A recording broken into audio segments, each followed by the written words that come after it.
ជាមានសេចក្តីរីករាយយ៉ាងខ្លាំង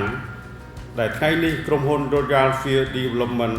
បានចុះហត្ថការលើកិច្ចព្រមព្រៀងគ្រប់គ្រងសន្តាគារជាមួយសន្តាគារ Marriott អន្តរជាតិលើការគ្រប់គ្រងសន្តាគារ Fairfield by Marriott ភ្នំពេញ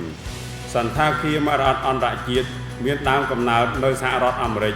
មាន 6,000 ទីតាំងនៅក្នុង122ប្រទេសនៅក្នុងពិភពលោកថ្ងៃនេះក្រុមហ៊ុនយើងទាំងពីរបានចុះហត្ថលេខាលើកិច្ចព្រមព្រៀងគ្រប់គ្រងសន្តាគារប៉ុន្តែអ្វីដែលសំខាន់ជាងក្រដាស់កិច្ចព្រមព្រៀងនេះគឺយើងត្រូវស្វែងយល់ចិត្តគ្នាទុកចិត្តគ្នានិងជួយគ្នាទៅវិញទៅមកនឹង